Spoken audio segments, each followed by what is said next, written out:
대선 공약. 독일에서의 경험은 박정희의 피를 뜨겁게 만들었다. 그래, 나도 고속도로를 만들어 봐야겠어.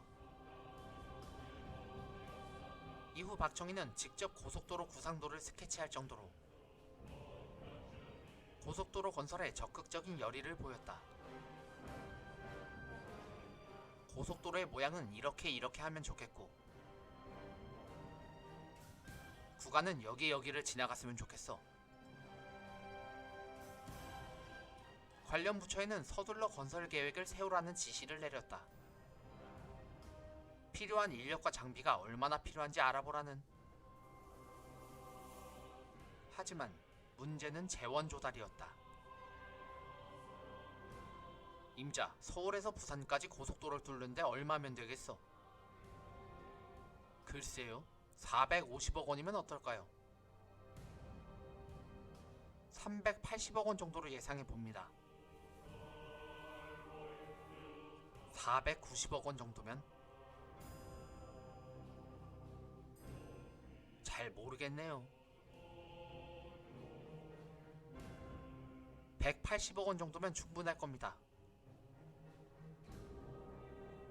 180억? 그거 가지고 되겠어? 서울시의 도로라면 대충 그 정도 견적이 나옵니다. 고속도로면 산도 뚫고 다리도 만들어야 하잖아.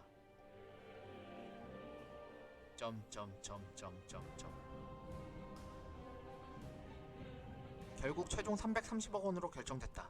하지만 그것은 67년도 1년 예산의 20%였다. 뜨아.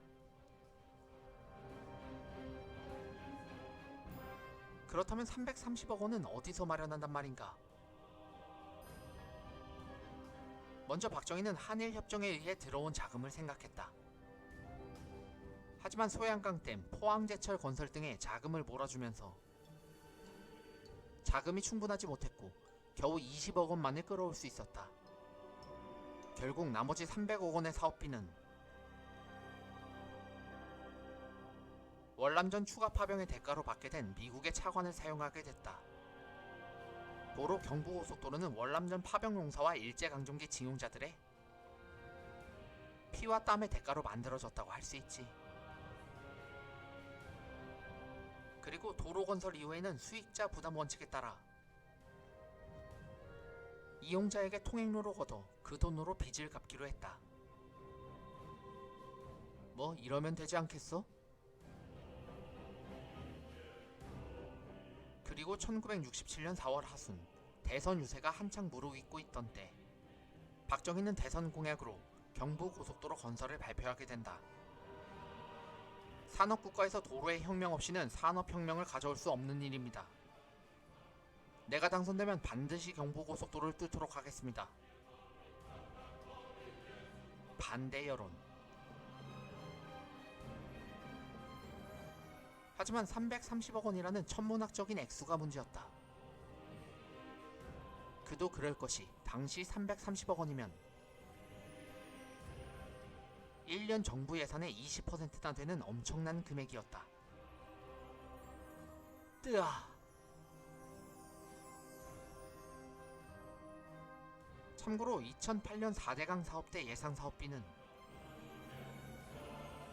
1년 예산의 10%인 22조를 예상했었다.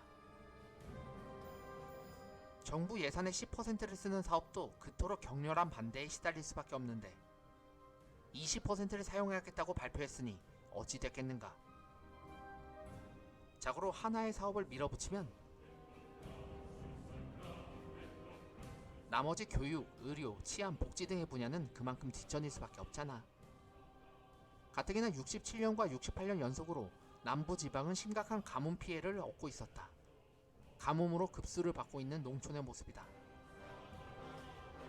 뭐? 고속도로? 차라리 그 돈으로 남부지방에 수리시설부터 만들라는.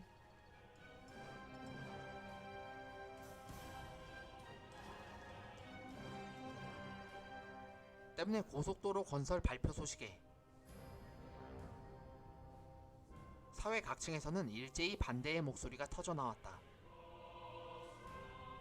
심지어 공화당과 정부 부처마저 반기를 들 정도였다. 지금 생각이 있는 거야? 돈이 없어 죽겠는데 고속도로 사업이라니? 시기상조라는 여론도 팽배했다. 우리 실정의 고속도로라니, 당장 고속으로 달릴 차도 없는데? 또 누구를 위한 고속도로야? 결국 부유층만을 위한 호화시설이 될 뿐임. 실제로 당시 우리나라에는 고속도로를 주행할 수 있을 만큼 시속 100km 가까이 달릴 수 있는 승용차는 거의 전무했고, 1968년 남대문의 모습이다. 13,000여 대의 버스 중에서 겨우 50대만이 그런 속도를 낼 수 있었다. 1966년 서울시청의 모습이다. 야당 의원들은 지역 편중론을 들고 나왔다. 가뜩이나 전라도 푸대접론이 거론되고 있던 이런 시기에 어찌하여 철도 복선화가 되어 있는 경부 구간에 또다시 고속도로를 건설한다는 것인가? 국제부흥개발은행 보고서에서도 우리나라는 경부선 복선철도가 잘 갖춰져 있으니 남북보다는 동서간의 고속도로 건설이 우선되어야 한다고 말하고 있는데 말이다. 경부고속을 만들 바에는 차라리 영동고속도로부터 만들어야 하는 게 아닌가? 유진호 신민당 당수는 독재자의 치적사업이라고 비난했다. 역사적으로 볼 때 독재자들은 거대한 건조물을 지어 자신의 이름을 남기려 했었다. 그런데 박 대통령도 대선 공약으로 고속도로를 만들겠다고 나오고 있으니 이건 마치 독재자 히틀러의 아우토반을 연상시키고 있는 것이 아닌가. 건설업체에 대한 특혜도 꼬집었다. 벌써부터 고속도로 건설과 관련해서 여러 특혜 소문이 들리고 있다. 아직 확정되지도 않은 사업인데 중장비 도입 면세 혜택은 대체 무엇인가? 언론과 학자들도 비판의 목소리에 동참했다. 경부고속도로를 만들게 되면 서울, 부산의 자본이 중소도시에 침투함으로써 가뜩이나 어려운 중소도시들은 더욱더 쇠퇴할 가능성이 높아진다. 서울의 모 대학 시교수는 고속도로가 가져올 과소비를 걱정하고 있었다. 자동차 이용의 증가는 석유 소비의 증가를 유발하고 돈 많은 도시민들의 주말 여행 코스로 전락돼 소비 성향을 조장할 수 있다는.